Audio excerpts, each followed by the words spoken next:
Welcome, welcome, welcome. I am so excited to be here with my friend Genevieve Mitchell. She and I go back a ways because we met at a very sacred gathering back in August of 2015 when I know, how did so much time go by already? It's so crazy. Anyway, we went to, it's a place called the Sekhmet Temple. It's Indian Springs, Nevada, just outside of Las Vegas. And there were several of us that came together because we were honoring the Venus cycle. She had just risen into the morning sky as the Leo meta goddess on the world stage. And I'm very geeky about Venus stuff. So it was so Yes, fun. you It was so fun to share that. And because we see the Leo energy as being the goddess Sekhmet, the lion-headed goddess, who is fierce and as she's a queen and all those things. So we did high ceremony at the Sekhmet temple and in Nevada back in 2015. And so that kind of began our journey together. And one of the things I saw in your bio, you said that you're something about being a photographer, or what did you I call am. it? There was a certain way you described it, though, that you were some kind of like into photography. Anyway, you took the best pictures. I'm just saying. I Thanks. love those pictures so much. So anyway, and then she became part of our Venus Alchemy group, which Ma'am. is basically, for those who don't know that might be watching this, it's a journey with the Venus cycle. The Venus cycle lasts 19 months. From morning star rise to morning star rise, there are 5 Venus cycles every 8 years, and Venus comes back to the starting point 8 years later, wherever you start tracking her from. And so she became a part of that, and we do it. The Sumerians and Babylonians were tracking Venus and doing ceremony through the story of Inanna and Ishtar. And so we decided to look at how to create a ceremonial experience with the Venus cycle. And we started it in 2014 and it's still going today. It's really fun. And Genevieve's a part of that. And then one of the things we focus on, because this Venus cycle is about the journey of Inanna as she descends through 7 gates into the underworld. Sometimes there's an eighth. Often there's an eighth, and it's through the 7 chakras, and the vestments she has to give up when she's going through these gates to be able to pass through are representative of her releasing any distortions connected to that chakra gate. And of course, one of the chakras is the sacral chakra, second chakra, sometimes referred to as the sex and money chakra. So Genevieve and I and some others have also done extra work around the money piece. Because sex and money, right? The chakra that has to do with that. And then Genevieve came out with this book. Was it last year you came out with it, or earlier this year? January of this year. January of this year, she came out with a book on sacred money. What's the rest of the title? The Power of Heart-Centered Finance. This Oh, is a beautiful. I love this so much. And and so because of our relationship in this culture to money, which has not been a sacred relationship, and it's so important for us to be shifting our focus on that. So I'm going to turn this over to you, Genevieve, so you can tell us a little bit more about what inspired you to write this book and what's behind it and those things, those kinds of things. well, thanks, Kaylin, for having me. I I love this work because it's so interesting how we as a society have separated our spirituality and our inner growth from our economic beingness and our individual spending, saving, working habits. So that's what I've spent the last sort of 10 years tending to in myself, feeling like I went from money dummy to conscious investor. And now, what I like to say is that I'm a local activist and a global citizen. And that's really how I want to be in the world, both as a spiritual human being, but also as an economic human being, making choices to be active locally and consider the entire globe in my choices and decisions. Yeah, I mean, I've been on this path for many years, and having grown up financially challenged in a family that was very financially challenged. And then so having beliefs in certain ways of being with money, and I've done a lot of work to transmute and transform that to create a greater appreciation, respect, um, and way of experiencing money as a sacred relationship rather than something that's like, oh, you're just under pressure to make money so you can survive, which is not Right. a fun way to live at all.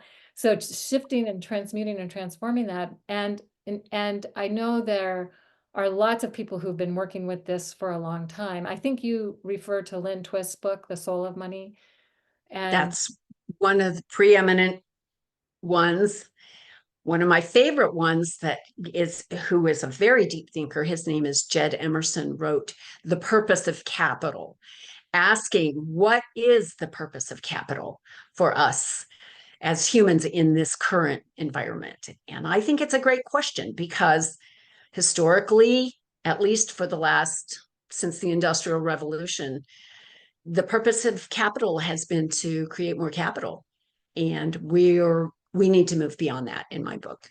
yeah, agreed 100%. And I also think about Charles Eisenstein's book, Sacred Economics, and he talks about a gifting economy and how we've been kind of conditioned into the way that we experience money. It's just not been a great conditioning. It's a lot of fear base, I think, from what I get. And then Barbara, I can't think of her last name right now. Stanham, Yeah, she wrote a book. Sacred Success. Oh, there's that. But another one is Money Love. Oh, Um, right. yeah, Barbara Wilder, I think. Wilder. Yeah, I was wanting to say Walter, but I didn't think that was right. So, Yes, yeah. So Wilder. there's a lot that's been out there for a while, and our opportunity to really wake up to how are we relating to money within ourselves. So can you share a little bit more about what this is why it's important now, and what's really inspired you to write your book on sacred money? So I wrote the book, Sacred Money, The Power of Heart-Centered Finance, because I needed to write the book for me. I needed to sort out for myself how I wanted to be in the world as as a resource, but also a steward of this resource. Because each of us has our resources, our skills, our talents, our abilities, our financial resources, our physical resources.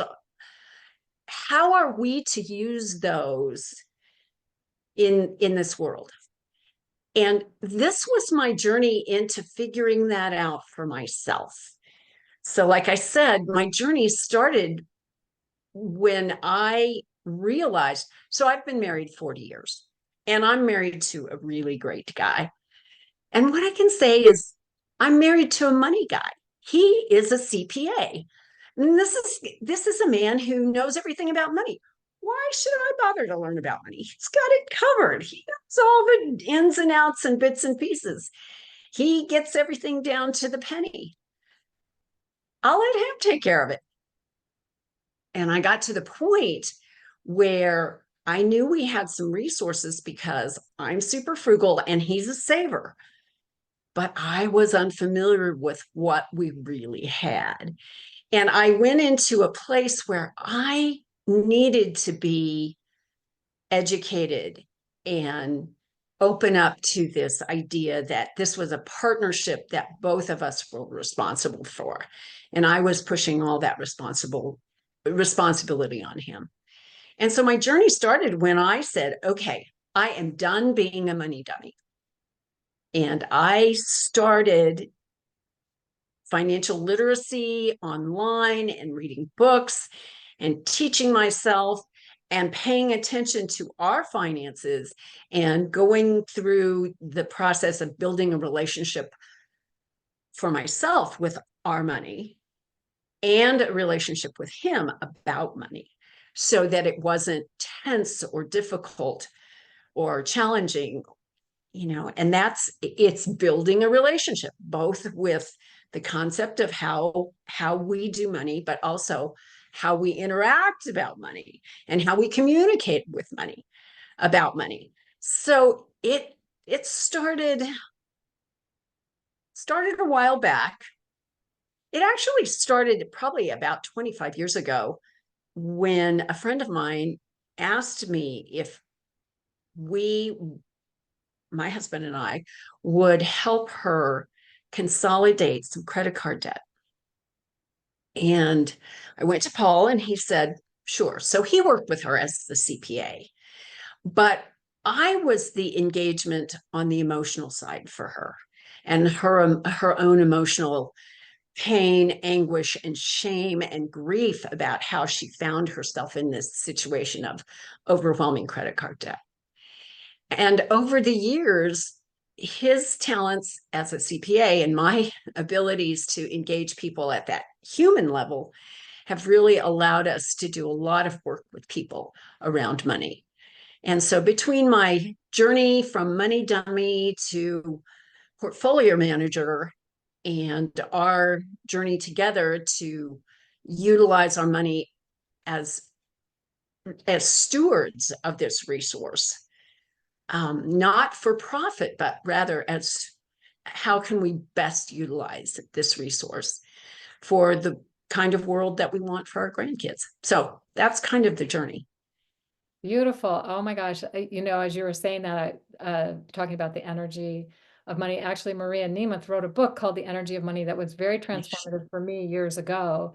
And recognizing that money has energy and how we relate to money has, it infuses money with energy. And so if we're coming from a place of lack and not enough or freaking out or very adrenalized, then that's the energy that money has for us. And if we are learning how to be responsible and how do we use these resources not just for ourselves but to make the planet a better place, which I love is something that you're very interested in. And so I know you have some resources and some ideas about how we do that. So once we get ourselves stable in our own financial situation, we can start looking at how am I investing? Where am I investing? How am I helping others? How am I making a difference in the world with not only my talents and skills, but also the money I have, because now I have more than enough. Right. And I personally, I think it begins with a paradigm shift. And we have been so inculcated into this societal belief that money is all about profit. That's the only thing that matters. And it's only about what I get out of it. And like, I always have to buy the cheapest stuff because that's then I don't spend my money. As opposed to thinking, how is it that everybody can benefit? For example, going to the local farmer's market, you will probably pay more for a vegetable, but you are paying a local family who benefits the local environment, both in terms of what they do in farming, but also for the economics of taxes and money for services and those kinds of things. And if you pay them in cash, they don't have to pay the 3% credit card fee. So it seems like a very small thing. Pay for your apples in cash, but buy them from the farmer's market. Yes, you will pay a little bit more, but isn't it worth it to build your local community? Yes. So I think it's a paradigm shift. In my book, Sacred Money, paradigm shift as moving from me, more, mine, greed and accumulation, which is the paradigm that for the past 500 years since the Renaissance that we've sort of been has been pretty operational. And shifting our thinking into, let's talk about us, we, the earth, community, and collaboration. That's why I love the idea of being a local activist and a global citizen because I can act locally and I can consider the people in Honduras and the people in Gaza and the people in South Africa because they matter. We're not separate. Right. We're all on the same planet. If we thought of it as like a really big boat, we're all in the same Mhm. boat. We are all in the same boat. Right. And so how we treat ourselves, how we treat each other, that has a ripple effect. And so if at least there's a few of us who are starting to become more aware and awake and making choices that are more for our local community. I love that so much. And that we're doing our best to help support one another. Because when we lived in tribal societies, if we had to do that, it's like we weren't separate and like living in our little separate little homes. Right. But and people were more connected and they could see like if someone was going through a rough time and they would help each other out. It's like we need to get back to that where we can help each other, support each other, and not try to be besting each other, getting more money than the other person. Like our value is based on how much money we make or how much money we have or whatever that's about. So I love this so much. And then is there something that you have around loans, like how to help other people by creating loans and you don't even really have to have a lot of money to be able to do that? Well, part of our experience, my husband's and my experience was taking our retirement money and doing local eye to eyeball, eyeball to eyeball, relationship based loans. And we did that for small businesses and credit card consolidation. Michael Schumann has a book called uh, Investing. I'll look and find that the name of that book, but it's basically local investing, saying use your retirement funds locally so that people can benefit from that. And our money isn't in Wall Street, it's in our local community. Now, what I can say is that's a little more difficult given regulations, but it's still an option to be able to think about how you can use your money locally. And one real simple way is to get involved with a local credit union because those credit unions give loans to people who need loans, smaller amounts. The big banks give loans to big business. Small local banks give loans to local people. And even if you bank with a big bank, you may consider setting up a savings account at a credit union, a local credit union, just because that's one of the ways your money can be transmuted into helping the local community. I love that. Yeah, I've had a credit union account forever. Mhm. Like probably since I've ever first had a bank account, I think I've had a credit union account. I love that. And the whole big bank thing and big corporations and all of the ways that the money's used, and there's some nefariousness that goes on with all of that that doesn't support people, especially people in our communities. So I just love the idea of how we can move away from that, and just small things can make a difference. Mhm. Yeah, It is can. start. I'm thinking about this guy who ran for president of South Africa or someplace in Africa. He didn't win, but he got such a big percentage of the vote, they were stunned because he was talking about things like this. And one of the things, so what Mm. he realized was being president was probably not the best way to start. So he went and ran for mayor of his town. And Oh, I remember this story. yeah. Yes. And what he decided to do was create a way of getting free energy to everybody through solar. Mm. And so the town invested in that. And then they just asked the people to donate a few hours a month for to the town. And they built up this just amazing, thriving thing for everybody, not just for a few people, but for everybody. They had extra solar that they could sell to other neighboring towns. Other towns saw what they were doing and started doing the same thing. So at that local level, we need to start locally because that's where we can make the change. It's so exciting to think about that. And so, Absolutely. have any other suggestions about what people can do in their local area? Well, local banking, look for community supported agriculture. So instead of buying from big supermarkets, you can join a community supported agriculture program, CSA, and share in the local farm's harvest and support your local farmer. I think that's an amazing thing.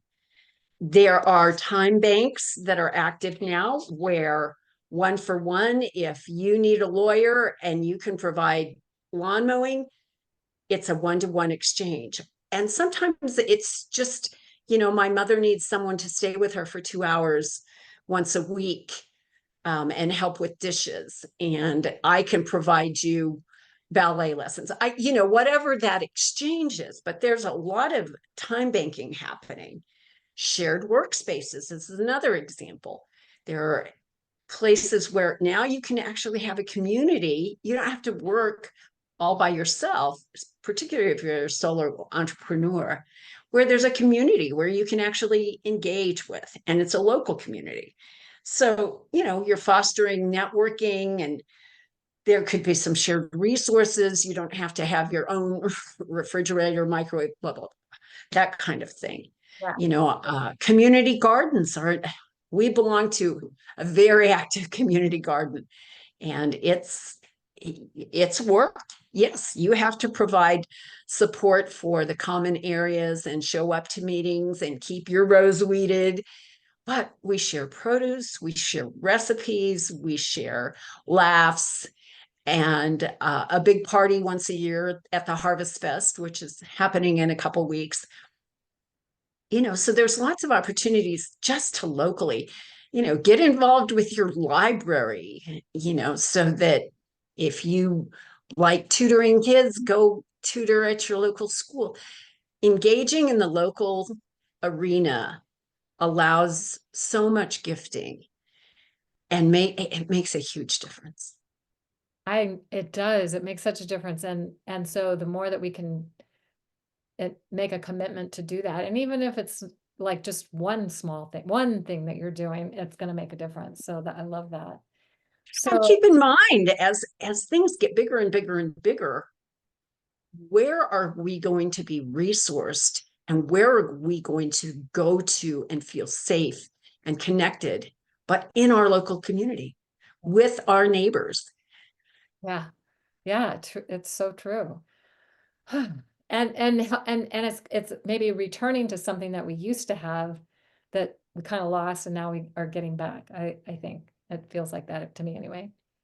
So, so anything else you want to share before we start wrapping this up about your book, about anything?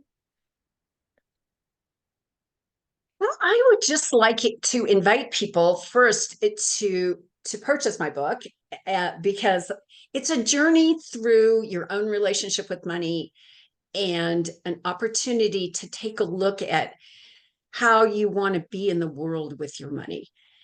It's it's this it, People say, so what's this about? Well, to me, it's the journey of the spiritual part of ourselves and the economic part of ourselves, where in the past, the bank was on one side of the road and the temple was on the other, and you had a big busy street to cross before the two should meet. And what I'm inviting people to do is to have that meet in the middle at your heart level, and say, how is it that I want to be?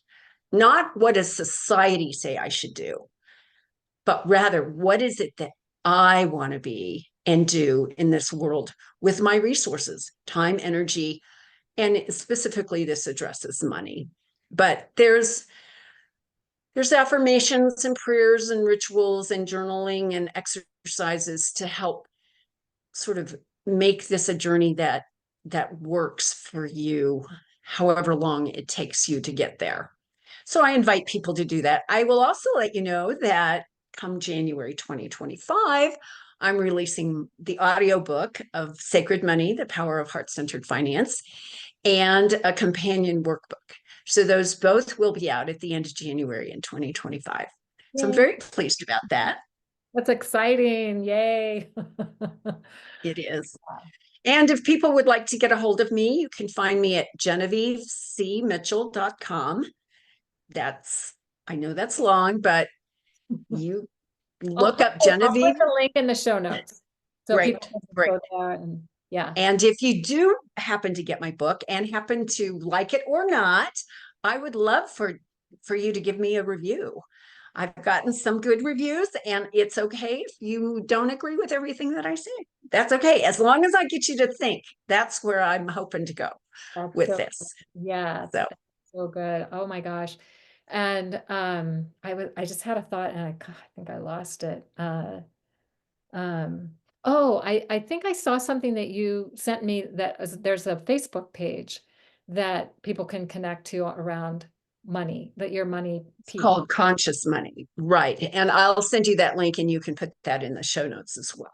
Yeah, I'll definitely do that. So here's what I'm imagining is that I love that you've written this book and that it can inspire people to see how they can uh, perhaps see that it's not the split between spirituality and, you know, living in the material world. It's like, how are we bringing them back together? Because there has been a split in those things in our collective psyche. And so as we begin to reweave that together and to see how we can be responsible for helping to create a different way of going forward. And if we have enough of us do it, it's like there's that tipping point and everything changes as a result. So this is so good, Genevieve. Thank you so much for all that you've done around it. And again, for those of you who are listening, check out the show notes to get the links to Genevieve's website, the link to her book, to the Facebook page, and to there'll be some other things probably there too. So, so be sure to check that out. And thank you so much for doing this with me, This Genevieve. was so great. Thanks, Kaylin. And I look forward to seeing you again very soon. Me too. All right. Bye, everybody. Thanks.